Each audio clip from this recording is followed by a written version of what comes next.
Dad, can you tell me how to get rich? My dad put down the evening paper. Why do you want to get rich, son?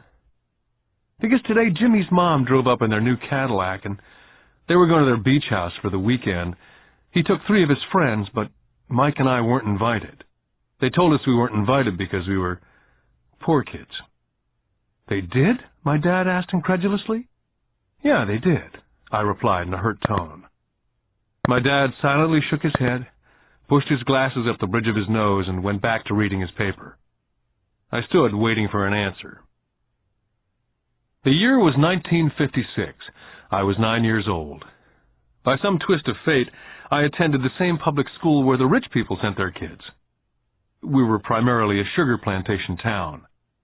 The managers of the plantation and the other affluent people of the town, such as doctors, business owners, and bankers, sent their children to this school, grades 1 to 6.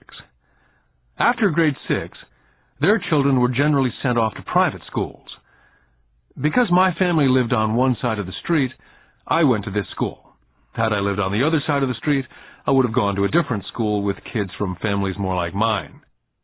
After grade 6, these kids and I would go on to the public intermediate and high school. There was no private school for them or for me.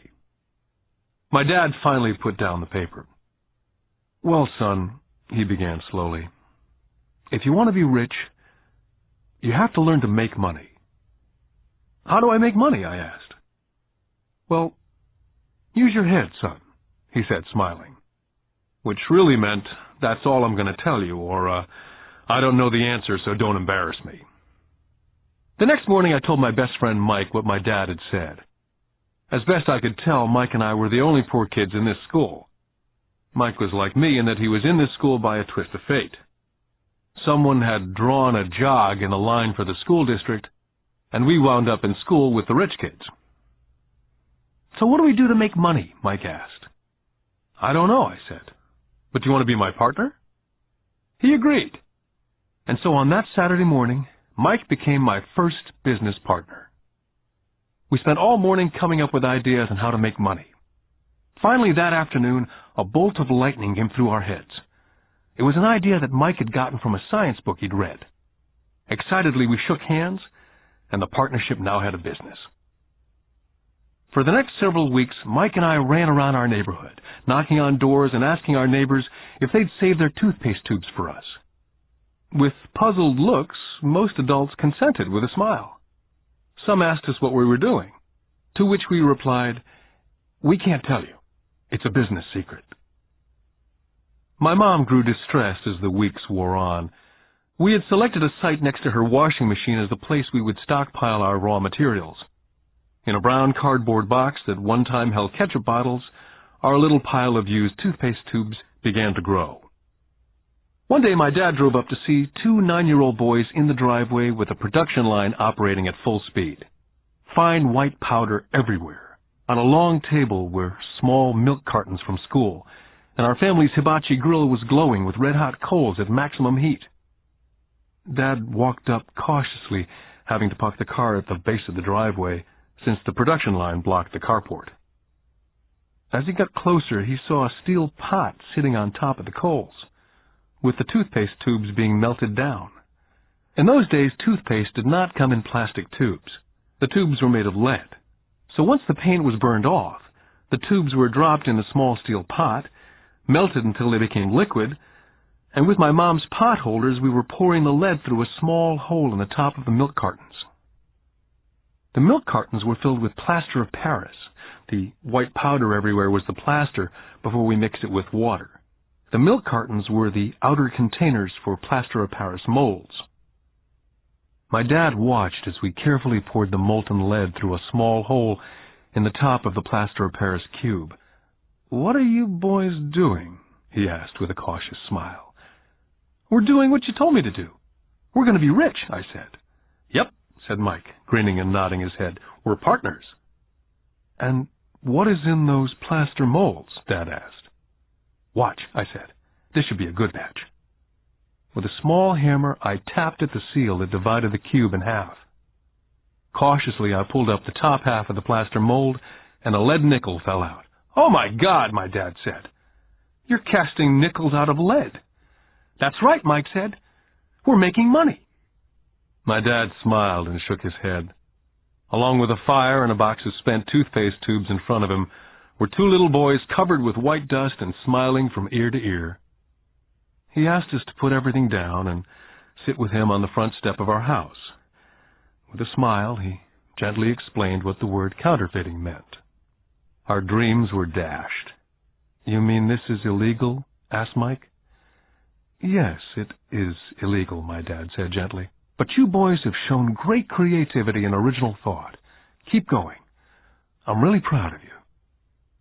Disappointed, Mike and I sat in silence for about 20 minutes before we began cleaning up our mess. The business was over on opening day. Sweeping the powder up, I looked at Mike and said, "I guess Jimmy and his friends are right. We are poor." My father was just leaving as I said that. "Boys," he said, "you're only poor if you give up. The most important thing is that you did something. Most people only talk and dream of getting rich. You've done something. I'm very proud of the two of you. I will say it again. Keep going. Don't quit." Mike and I stood there in silence. They were nice words, but we still did not know what to do. "So how come you're not rich, Dad?" I asked. "Because I chose to be a school teacher. School teachers really don't think about being rich. We just like to teach. I wish I could help you, but I really don't know how to make money." Mike and I turned and continued our cleanup. "I know," said my dad. "If you boys want to learn how to be rich, don't ask me. Talk to your dad, Mike." "My dad?" asked Mike with a scrunched-up face. "Yeah, your dad," repeated my dad with a smile. "Your dad and I have the same banker, and he raves about your father. He's told me several times that your father is brilliant when it comes to making money. He seems to be building an empire, and I suspect in a few years he will be a very rich man." With that, Mike and I got excited again. With new vigor, we began cleaning up the mess caused by our now-defunct first business. As we were cleaning, we made plans on how and when to talk to Mike's dad. The problem was that Mike's dad worked long hours and often did not come home until late. His father owned warehouses, a construction company, a chain of stores, and 3 restaurants. It was the restaurants that kept him out late. Mike caught the bus home after we had finished cleaning up. He was going to talk to his dad when he got home that night and ask him if he would teach us how to become rich. Mike promised to call as soon as he talked to his dad, even if it was late. The phone rang at 8:30 p.m. Mike's dad had agreed to meet with Mike and me. At 7:30 Saturday morning, I caught the bus to the poor side of town. Michael and I met with his dad that morning at 8 o'clock. He was already busy and had been at work for more than an hour. His construction supervisor was just leaving in his pickup truck as I walked up to his simple, small, and tidy home. Mike met me at the door. "Dad's on the phone, and he said to wait on the back porch," Mike said as he opened the door. The old wooden floor creaked as I stepped across the threshold of this aging house. There was a cheap mat just inside the door. That mat was there to hide the years of wear from countless footsteps that the floor had supported. Although clean, it needed to be replaced. I felt claustrophobic as I entered the narrow living room, which was filled with old, musty, overstuffed furniture that today would be collector's items. Sitting on the couch were 2 women, a little older than my mom. Across from the women sat a man in workman's clothes. They smiled as Mike and I walked past them, heading for the kitchen, which led to the porch that overlooked the backyard. I smiled back shyly. "Who are those people?" I asked. "Oh, they work for my dad. The older man runs his warehouses, and the women are the managers of the restaurants. And you saw the construction supervisor who's working on a road project about 50 miles from here. His other supervisor, who's building a tract of houses, had already left before you got here." "Does this go on all the time?" I asked. "Not always, but quite often," said Mike, smiling as he pulled up a chair to sit down next to me. "I asked him if he'd teach us to make money," Mike said. "Oh? And what did he say to that?" I asked with cautious curiosity. "Well, he had a funny look on his face at first, and then he said he would make us an offer." "Oh," I said, rocking my chair back against the wall.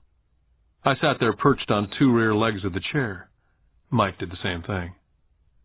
Suddenly, Mike's dad burst through the rickety screen door and onto the porch. Mike and I jumped to our feet, not out of respect, but because we were startled. "Ready, boys?" Mike's dad asked, as he pulled up a chair to sit down with us. We nodded our heads as we pulled our chairs away from the wall to sit in front of him. He was a big man, about 6 feet tall and 200 pounds. "Mike says that you want to learn how to make money. Is that correct, Robert?" I nodded my head quickly, but with a little intimidation. He had a lot of power behind his words and smile. "Okay, here's my offer. I'll teach you, but I won't do it classroom style. You work for me, and I'll teach you. You don't work for me, I don't teach you. I can teach you faster if you work, and I'm wasting my time if you just want to sit and listen like you do in school. That's my offer. Take it or leave it." May I ask a question first?" I asked. "Nope, take it or leave it. I've got too much work to do to waste my time. If you can't make up your mind decisively, then you'll never learn to make money anyway." "Take it," I said. "Take it," said Mike. "Good," said Mike's dad. "Mrs. Martin will be by in 10 minutes.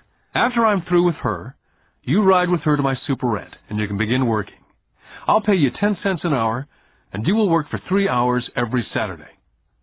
"But I have a softball game today," I said. Mike's dad lowered his voice to a stern tone. "Take it or leave it," he said. "I'll take it," I replied, choosing to work and learn instead of playing softball. By 9 a.m. on a beautiful Saturday morning, Mike and I were working for Mrs. Martin. She was a kind and patient woman. She always said that Mike and I reminded her of her 2 sons who were grown and gone. Although kind, she believed in hard work, and she kept us working. She was a taskmaster. We spent 3 hours taking canned goods off the shelves, and with a feather duster, brushing each can to get the dust off, and then restacking them neatly. It was excruciatingly boring work. For 3 weeks, Mike and I reported to Mrs. Martin and worked our 3 hours. By noon, our work was over, and she dropped 3 little dimes in each of our hands. Now, even at the age of 9 in the mid-50s, 30 cents was not too exciting. Comic books cost 10 cents back then, so I usually spent my money on comic books and went home. By Wednesday of the 4th week, I was ready to quit. I had agreed to work only because I wanted to learn to make money from Mike's dad. And now I was a slave for 10 cents an hour. On top of that, I had not seen Mike's dad since that first Saturday. "I'm quitting," I told Mike at lunchtime. The school lunch was miserable.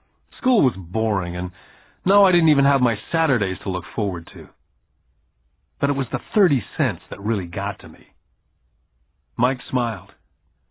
"Dad said this would happen. He said to meet with him when you were ready to quit." "What?" I said indignantly. "He's been waiting for me to get fed up?" "Sort of," Mike said.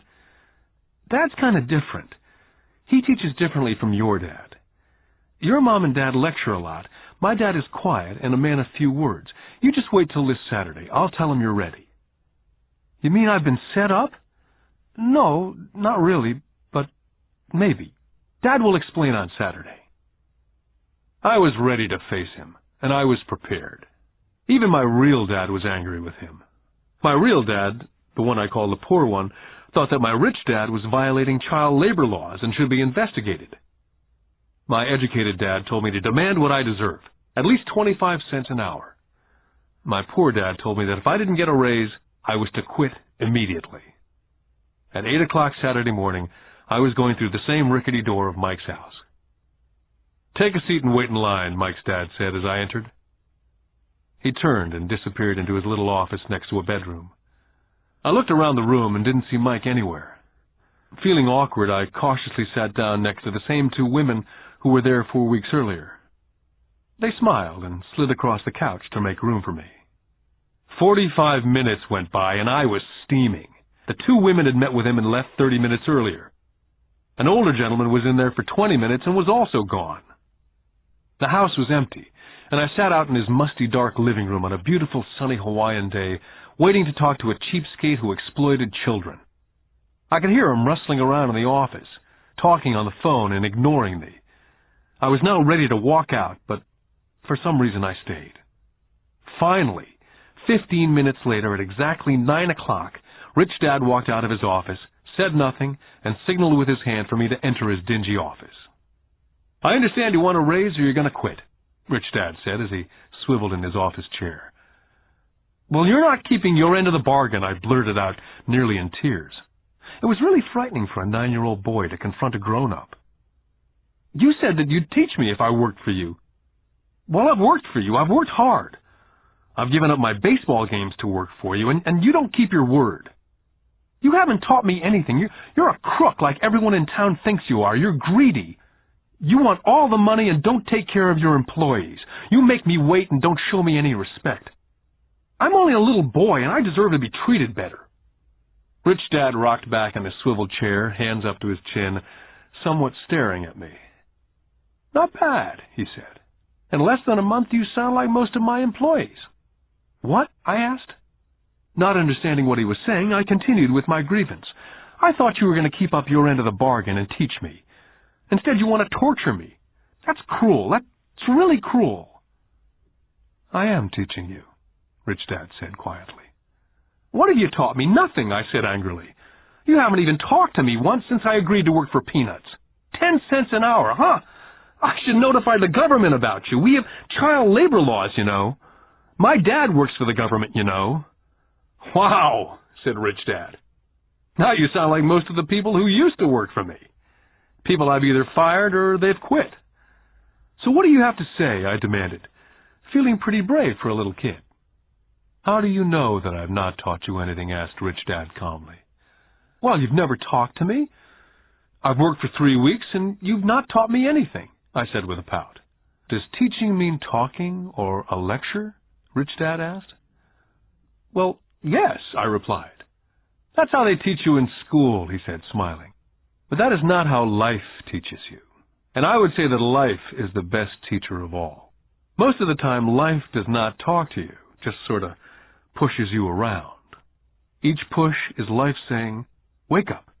There's something I want you to learn. I had no idea what he was talking about. Life pushes all of us around. Some give up, others fight. A few learn the lesson and move on. They welcome life pushing them around. To these few people, it means they need and want to learn something. They learn and move on. Most quit, and a few like you fight. Rich Dad stood and shut the creaky old wooden window that needed repair. If you learn this lesson, you will grow into a wise, wealthy, and happy young man. If you don't, you will spend your life blaming a job, low pay, or your boss for your problems. You'll live life hoping for that big break that'll solve all your money problems. Rich Dad looked over to me to see if I was still listening. His eyes met mine. We stared at each other, streams of communication going between us through our eyes. Finally, I pulled away once I had absorbed his last message. I knew he was right. I was blaming him, and I did ask to learn. I was fighting. Rich Dad continued, or if you're the kind of person who has no guts, you just give up every time life pushes you. If you're that kind of person, you'll live all your life playing it safe, doing the right things, saving yourself for some event that never happens. Then you die a boring old man. You'll have lots of friends who'll really like you because you were such a nice, hard-working guy. You spent a life playing it safe, doing the right things. But the truth is, you let life push you into submission. Deep down, you were terrified of taking risks. You really wanted to win, but the fear of losing was greater than the excitement of winning. Deep inside, you and only you will know that you didn't go for it. You chose to play it safe. Our eyes met again. For 10 seconds, we looked at each other, only pulling away once the message was received. You've been pushing me around, I asked. Some people might say that, smiled Rich Dad. I would say that I just gave you a taste of life. What taste of life? I asked, still angry, but not curious. You boys are the first people that have ever asked me to teach them how to make money. I have more than 150 employees, and not one of them has asked me what I know about money. They ask me for a job and a paycheck, but never to teach them about money. So most will spend the best years of their lives working for money, not really understanding what it is they're working for. I sat there listening intently. So when Mike told me about you wanting to learn how to make money, I decided to design a course that was close to real life. I could talk till I was blue in the face, but you wouldn't hear a thing. So I decided to let life push you around a bit so you could hear me. That's why I only paid you 10 cents. So what is the lesson I learned from working for only 10 cents an hour, I asked. That you're cheap and exploit your workers? Rich Dad laughed heartily. You'd best change your point of view. Stop blaming me, thinking I'm the problem. If you think I'm the problem, then you have to change me. If you realize that you're the problem, then you can change yourself, learn something, and grow wiser. But you only pay me 10 cents. So what are you learning? Rich Dad asked, smiling. That you're cheap, I said with a sly grin. See, you think I'm the problem, said Rich Dad. But you are. Well, keep that attitude and you learn nothing. Keep the attitude that I'm the problem, and what choices do you have? Well, if you don't pay me more or show me more respect and teach me, I'll quit. Well put, Rich Dad said. And that's exactly what most people do. They quit and go looking for another job, better opportunity, and higher pay, actually thinking that a new job or more pay will solve the problem. In most cases, it won't. So what will solve the problem, I asked. Just take this measly 10 cents an hour and smile? Rich Dad smiled. That's what the other people do. Just accept a paycheck, knowing that they and their family will struggle financially. But that's all they do. Waiting for a raise, thinking that more money will solve the problem. Most just accept it, and some take a second job working harder, but again accepting a small paycheck. I sat staring at the floor, beginning to understand the lesson Rich Dad was presenting. I could sense it was a taste of life. Finally, I looked up and repeated the question. So what will solve the problem? This, he said, tapping me gently on the head. This stuff between your ears. It was at that moment that Rich Dad shared the pivotal point of view that separated him from his employees and my poor dad, and led him to eventually become one of the richest men in Hawaii, while my highly educated but poor dad struggled financially all his life. It was a singular point of view that made all the difference over a lifetime. Rich Dad said over and over this point of view, which I call lesson number 1. The rich don't work for money. On that bright Saturday morning, I was learning a completely different point of view from what I'd been taught by my poor dad. At the age of 9, I grew aware that both dads wanted me to learn. Both dads encouraged me to study, but not the same things. My highly educated dad recommended that I do what he did. Son, I want you to study hard, get good grades, so you can find a safe, secure job with a big company, and make sure it has excellent benefits. My rich dad wanted me to learn how money works, so I could make it work for me. These lessons I would learn through life with his guidance, not because of a classroom. My rich dad continued my first lesson. I'm glad you get angry about working for 10 cents an hour. If you'd not gotten angry, and had gladly accepted it, I would have to tell you that I could not teach you. You see, true learning takes energy, passion, a burning desire. Anger is a big part of that formula, for passion is anger and love combined. When it comes to money, most people want to play it safe and feel secure, so passion does not direct them, fear does. So is that why they'll take a job with low pay? I asked. Yes, said Rich Dad. Some people say I exploit people because they don't pay as much as the sugar plantation or the government. I say people exploit themselves. It's their fear, not mine. But don't you feel you should pay them more? I asked. I don't have to. And besides, more money will not solve the problem. Just look at your dad. He makes a lot of money and he still can't pay his bills. Most people, given more money, only get into more debt. So that's why the 10 cents an hour, I said, smiling. It's a part of the lesson. That's right, smiled Rich Dad. You see, your dad went to school and got an excellent education so he could get a high-paying job, which he did. But he still has money problems because he never learned anything about money at school. On top of that, he believes in working for money. And you don't, I asked. No, not really, said Rich Dad. If you want to learn to work for money, then stay in school. That's a great place to learn to do that. But if you want to learn how to have money work for you, then I will teach you that. But only if you want to learn. Wouldn't everyone want to learn that, I asked? No, said Rich Dad, simply because it's easier to learn to work for money, especially if fear is your primary emotion when the subject of money is discussed. I don't understand, I said with a frown. Oh, don't worry about that for now. Just know that it's fear that keeps most people working at a job. The fear of not paying their bills, the fear of being fired, the fear of not having enough money, the fear of starting over. That's the price of studying to learn a profession or trade and then working for money. Most people become a slave to money and then get angry at their boss. Learning to have money work for you is a completely different course of study, I asked. Absolutely, Rich Dad answered. Absolutely. We sat in silence. My friends would have been just starting their Little League baseball game. But for some reason I was now thankful I decided to work for 10 cents an hour. I sensed that I was about to learn something my friends would not learn in school. Ready to learn? Asked Rich Dad. Absolutely, I said with a grin. I've kept my promise. I've been teaching you from afar, my Rich Dad said. At 9 years old, you've gotten a taste of what it feels like to work for money. Just multiply your last month by 50 years, and you'll have an idea of what most people spend their life doing. I don't understand, I said.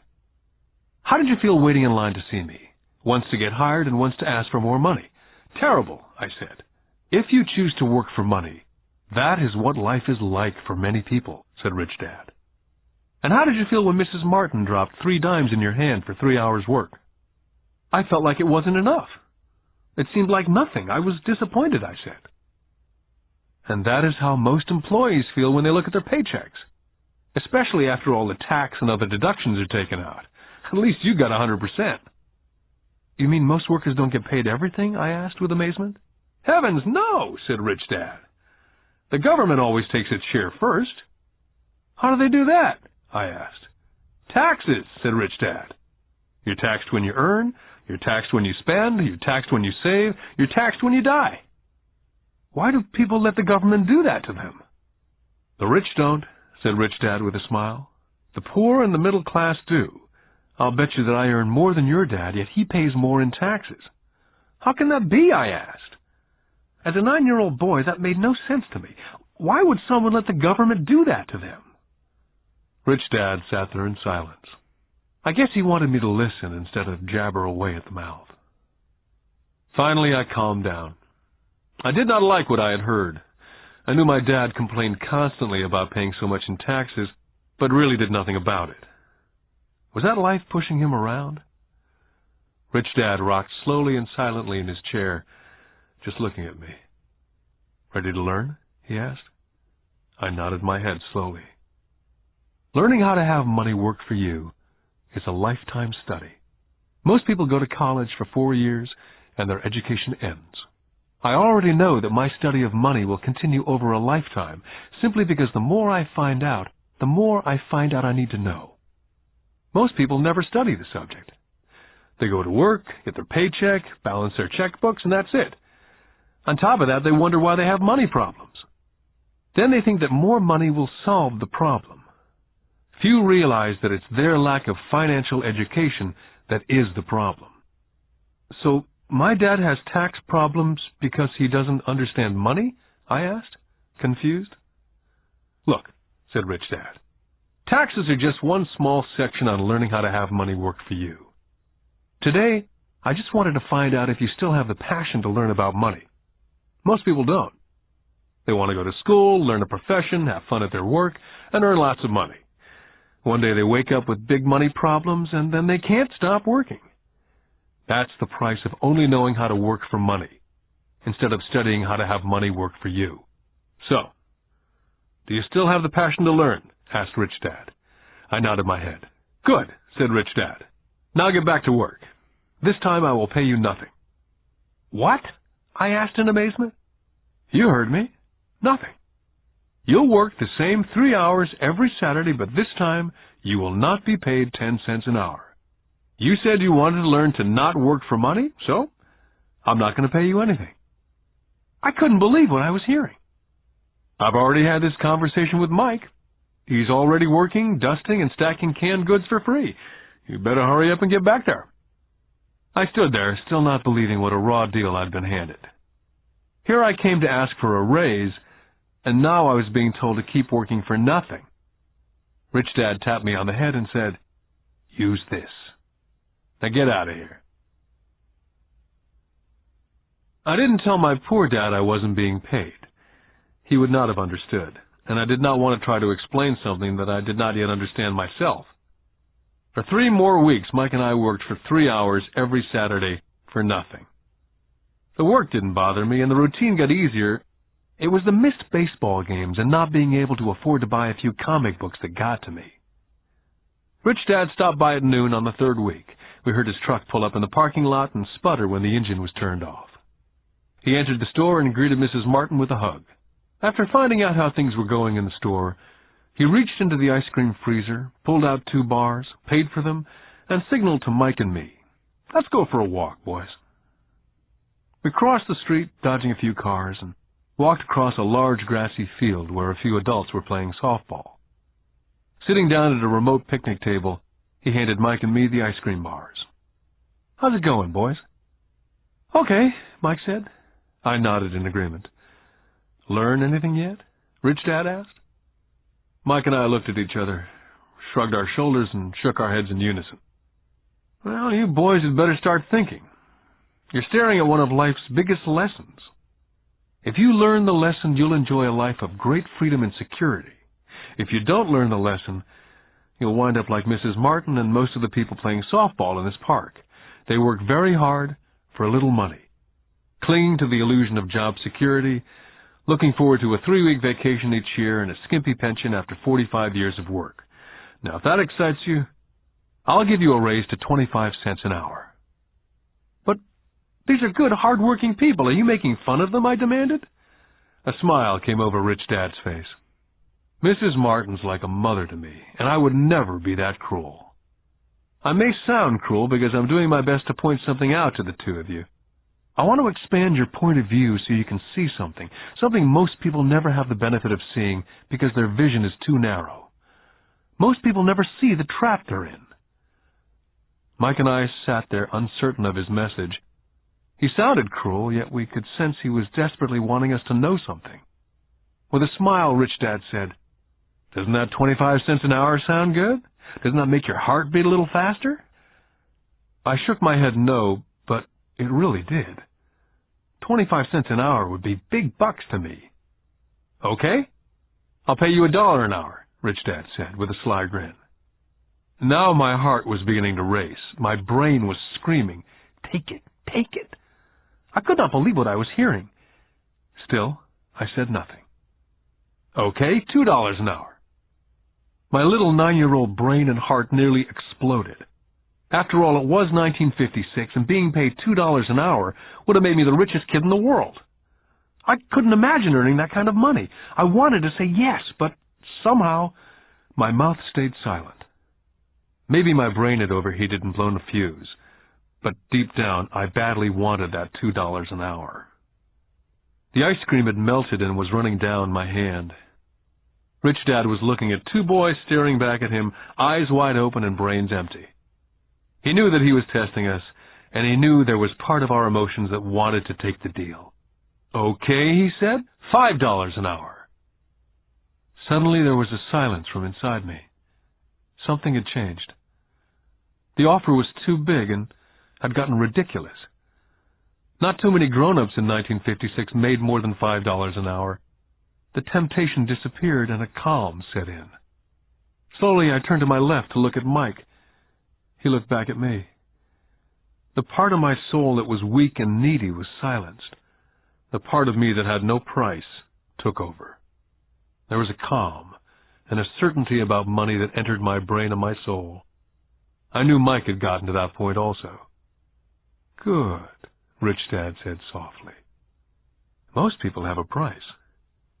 And they have a price because of human emotions named fear and greed. First, the fear of being without money motivates us to work hard.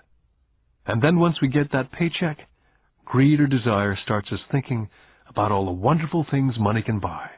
The pattern is then set. What pattern, I asked. The pattern of get up, go to work, pay bills, get up, go to work, pay bills. Their lives are then run forever by two emotions, fear and greed. Offer them more money, and they continue the cycle by also increasing their spending. This is what I call the rat race. There is another way, Mike asked. Yes, said Rich Dad slowly, but only a few people find it. And what is that way, Mike asked. That's what I hope you boys will find out as you work and study with me. That is why I took away all forms of pay. Any hints, Mike asked? We're kind of tired of working hard, especially for nothing. Well, the first step is telling the truth, said Rich Dad. We haven't been lying, I said. I did not say you were lying. I said to tell the truth, Rich Dad came back. The truth about what, I asked. How you're feeling, Rich Dad said. You don't have to say it to anyone else, just yourself. You mean the people in this park, the people who work for you, Mrs. Martin, they don't do that, I asked. I doubt it, Rich Dad said. Instead, they feel the fear of not having money. Instead of confronting the fear, they react instead of think. They react emotionally instead of using their heads, Rich Dad said, tapping us on our heads. Then they get a few bucks in their hands, and again the emotion of joy and desire and greed take over. And again they react instead of think. So their emotions do their thinking, Mike said. That's correct, said Rich Dad. Money is running their lives, and they refuse to tell the truth about that. Money is in control of their emotions, and hence their souls. Rich Dad sat quietly, letting his words sink in. Realizing we had absorbed as much as possible of what he was talking about, Rich Dad said, I want you boys to avoid that trap. That is really what I want to teach you. Not just to be rich, because being rich does not solve the problem. It doesn't, I asked, surprised. No, it doesn't. Let me finish with the other emotion, which is desire. Some call it greed, but I prefer desire. It's perfectly normal to desire something better, prettier, more fun or exciting. So people also work for money because of desire. They desire money for the joy they think it can buy. But the joy that money brings is often short-lived, and they soon need more money for more joy, more pleasure, more comfort, more security. So they keep working, thinking money will soothe their souls that are troubled by fear and desire, but money cannot do that. Even for rich people, Mike asked? Rich people included, said Rich Dad. In fact, the reason many rich people are rich is not because of desire, but because of fear. They actually think that money can eliminate that fear of not having money, of being poor. So they amass tons of it only to find out that the fear gets worse. They now fear losing it. I have friends who keep on working even though they have plenty. I know people who have millions who are more afraid now than when they were poor. They're terrified of losing all their money. I want to teach you to master the power of money, not be afraid of it. And they don't teach that in school. If you don't learn it, you can become a slave to money. It was finally making sense. He did want us to widen our views, to see what Mrs. Martin could not see, his employees could not see, or my dad for that matter. He used examples that sounded cruel at the time, but I've never forgotten them. My vision widened that day, and I could begin to see the trap that lay ahead for most people. You see, we're all employees, ultimately. We just work at different levels, said Rich Dad. I just want you boys to have a chance to avoid the trap. The trap caused by those two emotions, fear and desire. Use them in your favor, not against you. That's what I want to teach you. I'm not interested in just teaching you to make a pile of money. That won't handle the fear or desire.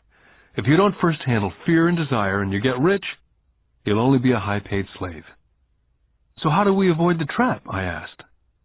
The main cause of poverty or financial struggle is fear and ignorance, not the economy or the government or the rich.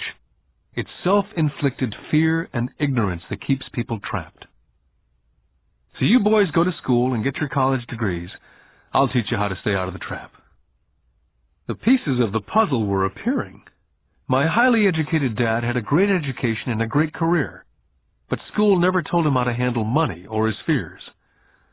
It became clear that I could learn different and important things from two fathers. So you've been talking about the fear of not having money. How does the desire of money affect our thinking? Mike asked. How did you feel when I tempted you with a pay raise? Did you notice your desires rising? We nodded our heads. By not giving in to your emotions, you were able to delay your reactions and think. That's most important. We will always have emotions of fear and greed. From here on in, it's most important for you to use those emotions to your advantage and for the long term, and not simply let your emotions run you by controlling your thinking. Most people use fear and greed against themselves. That's the start of ignorance. Most people live their lives chasing paychecks, pay raises, and job security because of the emotions of desire and fear, not really questioning where those emotion-driven thoughts are leading them. It's just like the picture of a donkey dragging a cart with its owner dangling a carrot just in front of the donkey's nose. The donkey's owner may be going where he wants to go, but the donkey is chasing an illusion. Tomorrow there will only be another carrot for the donkey. You mean the moment I began to picture a new baseball glove, candy or toys that's like a carrot to a donkey, Mike asked? Yeah. And as you get older, your toys get more expensive.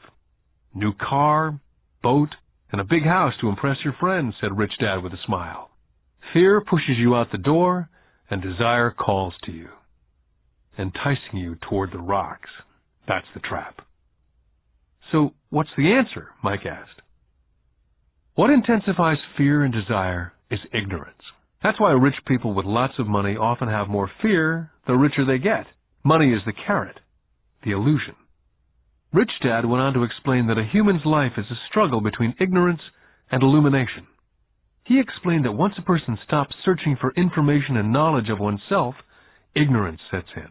That struggle is a moment-to-moment decision to learn to open or close one's mind. Look, school is very, very important. You go to school to learn a skill or a profession so as to be a contributing member of society. Every culture needs teachers, doctors, mechanics, artists, cooks, business people, police officers, firefighters, soldiers. Schools train them so our culture can thrive and flourish, said Rich Dad. Unfortunately for many people, school is the end, not the beginning. What does ignorance have to do with greed and fear, I asked. Because it's ignorance about money that causes so much greed and so much fear, said Rich Dad. Let me give you some examples. A doctor wanting more money to better provide for his family raises his fees. By raising his fees, it makes healthcare more expensive for everyone. Now it hurts the poor people the most, so poor people have worse health than those with money. Because the doctors raise their rates, the attorneys raise their rates. Because the attorneys' rates have gone up, school teachers want a raise, which raises our taxes, and on and on and on.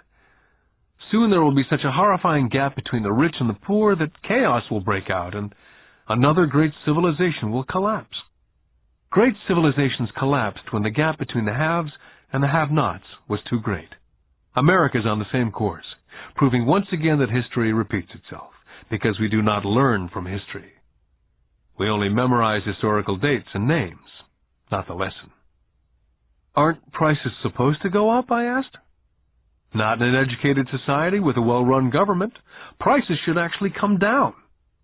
Of course, that's often only true in theory. Prices go up because of greed and fear caused by ignorance. If schools taught people about money, there would be more money and lower prices. But schools only focus on teaching people to work for money, not how to harness money's power. But don't we have business schools, Mike asked? Aren't you encouraging me to go to business school for my master's degree? Yes, said Rich Dad. But all too often business schools train employees who are sophisticated bean counters. Heaven forbid a bean counter takes over a business.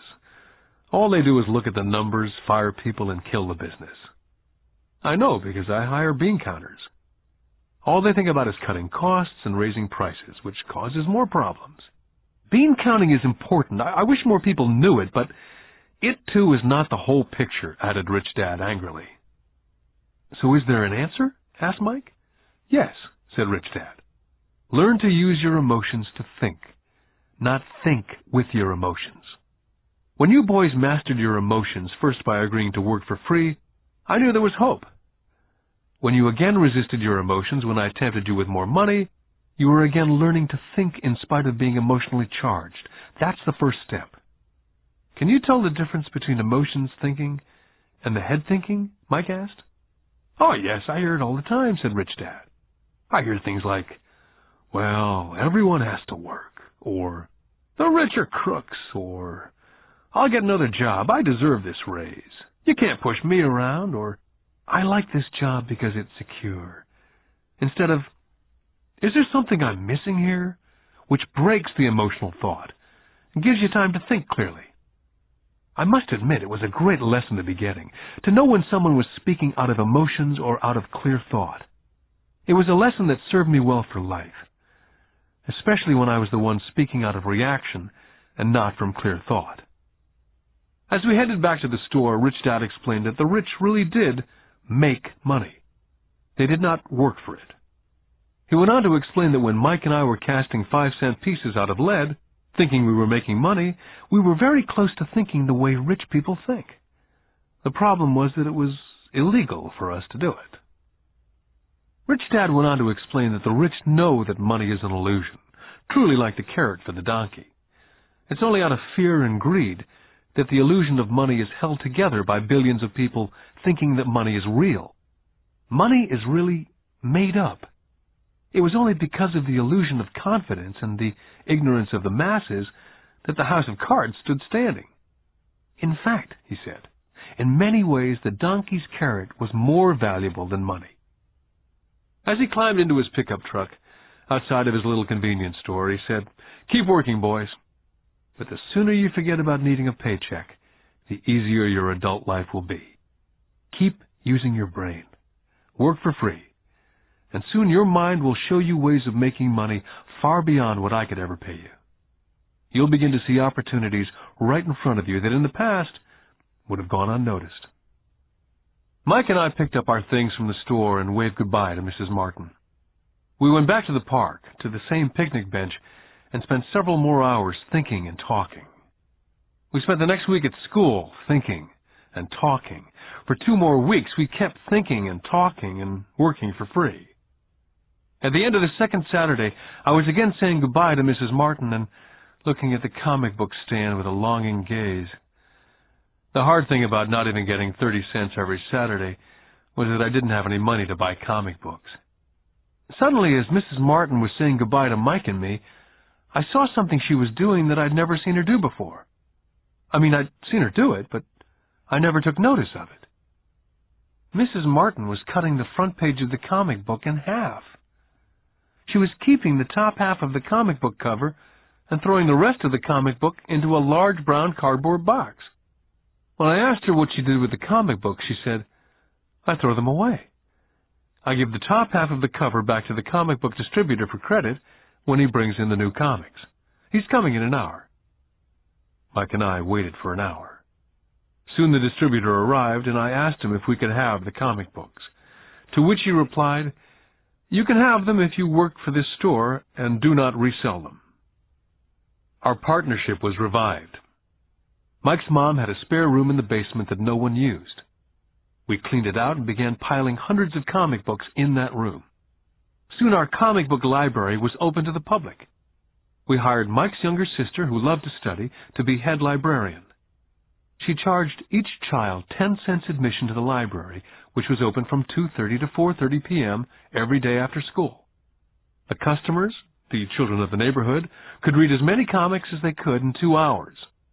It was a bargain for them, since a comic cost 10 cents each, and they could read 5 or 6 in 2 hours. Mike's sister would check the kids as they left to make sure they weren't borrowing any comic books. She also kept the books, logging in how many kids showed up each day, who they were, and any comments they might have. Mike and I averaged $9.50 per week over a 3-month period. We paid his sister $1 a week and allowed her to read the comics for free, which she rarely did since she was always studying. Mike and I kept our agreement by working in the store every Saturday and collecting all the comic books from the different stores. We kept our agreement to the distributor by not selling any comic books. We burned them once they got too tattered. We tried opening a branch office, but we could never quite find someone as dedicated as Mike's sister we could trust. At an early age, we found out how hard it was to find good staff. 3 months after the library first opened, a fight broke out in the room. Some bullies from another neighborhood pushed their way in and started it. Mike's dad suggested we shut down the business. So our comic book business was shut down and we stopped working on Saturdays at the convenience store. Anyway, Rich Dad was excited because he had new things he wanted to teach us. He was happy because we'd learned our first lesson so well. We'd learned to have money work for us. By not getting paid for our work at the store, we were forced to use our imaginations to identify an opportunity to make money. By starting our own business, the comic book library, we were in control of our own finances, not dependent on an employer. The best part was that our business generated money for us, even when we weren't physically there. Our money worked for us. Instead of paying us money, Rich Dad had given us so much more.